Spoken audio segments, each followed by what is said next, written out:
गौर से पहचान लीजिए, यह प्रयाग जंक्शन स्टेशन है जिसे प्रयाग स्टेशन के रूप में जाना जाता है।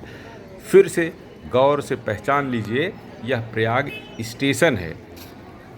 इस स्टेशन से प्रतिदिन 38 ट्रेनों का आवागमन होता है और प्रयाग स्टेशन एक ऐसा रेलवे स्टेशन है जहां से प्रयागराज के उत्तरी विधानसभा क्षेत्र या कह लीजिए शहर के आधी आबादी को यह स्टेशन सुविधाएं मुहैया कराता है। परंतु यहाँ एक बहुत बड़ी समस्या यात्रियों को होती है कि बड़ी संख्या में ऐसी ट्रेनें हैं जो यहाँ रुकती ही नहीं। प्रयाग स्टेशन से 38 ट्रेनें ऐसी हैं जो निकलती हैं, लेकिन प्रयाग स्टेशन पर केवल 18 यात्री ट्रेनें ही रुकती हैं, यानी करीब 50% से अधिक यात्री ट्रेनें बिना रुके यानी नॉन स्टॉप निकल जाती हैं। नॉन स्टॉप होने की वजह से यात्री इन ट्रेनों में टिकट नहीं खरीद पाते, यहाँ से रिजर्वेशन भी नहीं करा पाते हैं।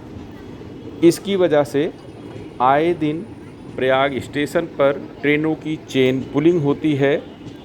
जानकारी जुटाई तो पता चला कि 2021 में 525 एसीपी प्रयाग स्टेशन पर हुई, यानी यात्रियों ने 525 ट्रेनों में चेन पुलिंग की। चेन पुलिंग कर ट्रेनों को रोका और उतरे चढ़े। रेलवे कर्मचारियों के अनुसार इस स्टेशन पर मनवर संगम एक्सप्रेस जो प्रयागराज संगम से बस्ती के लिए चलती है, कामायनी एक्सप्रेस वाराणसी से मुंबई के लिए चलती है, गोदान एक्सप्रेस, साकेत एक्सप्रेस में आए दिन चेन पुलिंग होती है। ऐसा इसलिए होता है क्योंकि जिन रूट पर यह ट्रेनें हैं उन पर यात्री ट्रेनों की संख्या कम है, साथ ही उनकी टाइमिंग भी ऐसी है जिससे बड़ी संख्या में यात्री प्रयाग स्टेशन के लिए आते हैं, लेकिन नॉन स्टॉप होने के कारण इन ट्रेनों में चेन पुलिंग करते हैं। एक ट्रेन है जो नौतनवा से दुर्ग के बीच चलती है, 18206 इसका नंबर है। यह ऐसी ट्रेन है जिसमें जिस भी दिन यह प्रयाग स्टेशन से गुजरती है तो चेन पुलिंग होती ही होती है। और यह ट्रेन नौतनवा से गोरखपुर होते हुए प्रयाग के लिए अयोध्या के रास्ते इकलौती ट्रेन है। बड़ी संख्या में यात्री इस ट्रेन से आते और जाते हैं, लेकिन प्रयाग में यह रुकती नहीं।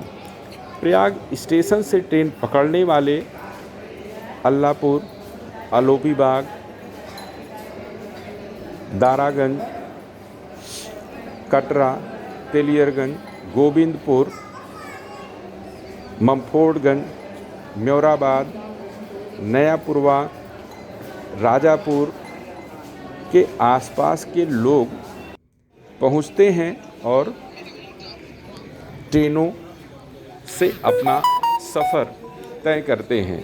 यदि इन ट्रेनों का भी ठहराव प्रयाग स्टेशन पर शुरू हो जाए तो रेलवे को भी इससे फ़ायदा होगा। रेल कर्मचारियों का दावा है कि चेन पुलिंग कर ट्रेनों पर चढ़ने उतरने वाले यात्री ज़्यादातर मामलों में टिकट नहीं लेते हैं। टिकट लेते भी हैं तो वह प्रयागराज जंक्शन से टिकट खरीदते हैं, ऑनलाइन टिकट खरीदते हैं और प्रयाग स्टेशन पर आकर उतरते हैं। तमाम लोग जैसे अगर यह ट्रेनें प्रयाग स्टेशन पर अपने दिनों में रुकने लगे तो स्टेशन की आमदनी में बढ़ोतरी होगी, यात्रियों को सुविधाएं मिलेंगी और वीडियो नहीं बन गया। चेन पुलिंग की समस्या से भी निजात मिल जाएगी। चेन पुलिंग होने से एक बड़ी समस्या यह भी आती है कि जो ट्रेनें नॉन स्टॉप निकलती हैं, बाहर से आने वाले यात्री जिनको यह पता नहीं है कि यह प्रयाग में रुकेंगी, वह अक्सर धीमी होने पर उतरने की कोशिश करते हैं। इसके कारण अक्सर ऐसा होता है कि कोई न कोई यात्री गिरकर चोटिल हो जाता है, यानी संरक्षा का भी मामला बनता है, जिसे रेलवे काफ़ी तेज़ी से इस मामले में काम करता है और कोशिश करता है कि किसी भी यात्री के जान माल का कोई नुकसान ना होने पाए। ऐसा भी नहीं है कि यात्रियों को प्रयाग स्टेशन पर रोकने के लिए कभी कोई आवाज़ ना उठी हो। महाप्रबंधक यानी उत्तर रेलवे के महाप्रबंधक, लखनऊ के मंडल रेल प्रबंधक, जिनके अधिकार क्षेत्रों में यह रेलवे स्टेशन आता है, प्रयाग स्टेशन पर उनके दौरों के वक्त कई बार यात्रियों ने इस मामले को उठाया, रेलवे कर्मचारियों ने भी इस मामले को उठाया कि नॉन स्टॉप ट्रेनों की एसीपी होने के कारण काफ़ी समस्या होती है, यात्री गिरकर चोटिल होते हैं, पुलिस केस भी बनता है, यात्रियों को परेशान होना पड़ता है। यदि इन ट्रेनों की नियमित तौर पर यहाँ ठहराव बढ़ा दिया जाए तो यात्री सुविधाएं बढ़ेंगी, यात्रियों को भी आसानी होगी, आने जाने में सुविधा होगी, रेलवे की आमदनी बढ़ेगी। लेकिन इस मामले पर रेलवे के बड़े अफसरों ने आश्वासन तो दिया, लेकिन कोई कार्रवाई नहीं की।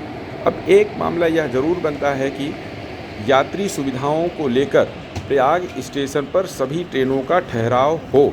इसके लिए स्थानीय जनप्रतिनिधि आवाज़ उठाएं, संसद में भी इसके लिए मांग करें, रेल मंत्री को पत्र लिखें, नागरिक संगठन भी रेल मंत्री को पत्र लिखें, विभिन्न माध्यमों से अपने सांसद के जरिए रेल मंत्री के पास पत्र भेजें। सांसद की भी यह जिम्मेदारी बनती है कि वह प्रयाग स्टेशन पर नॉन स्टॉप ट्रेनों को रोकने के लिए आगे आएं और यात्री सुविधाओं के लिहाज से, अपने मतदाताओं की सुविधा के लिहाज से यहाँ पर आने वाली ट्रेनों का ठहराव सुनिश्चित कराएं, जिससे आने जाने में लोगों को न सिर्फ सुविधा हो बल्कि उनके जान माल की भी रक्षा हो, सुरक्षा हो। बातचीत में रेलवे अफसर मानते हैं कि यदि जनप्रतिनिधियों का दबाव पड़ेगा तो ट्रेनों का ठहराव होना शुरू हो जाएगा और उनके क्षेत्र के लोगों को सुविधा मिलेगी। यह इसलिए भी ज़रूरी है कि प्रयाग स्टेशन से संगम भी नज़दीक पड़ता है। प्रयाग उतरने पर लोग आसानी से संगम आ जा सकते हैं। इसके लिए भी प्रयाग स्टेशन पर इन ट्रेनों का ठहराव होना ज़रूरी है। इस वीडियो को शेयर करिए और इस पर कमेंट करिए, साथ ही शेयर के जरिए इसे जनप्रतिनिधियों तक पहुंचाइए, रेलवे के अफसरों तक पहुंचाइए।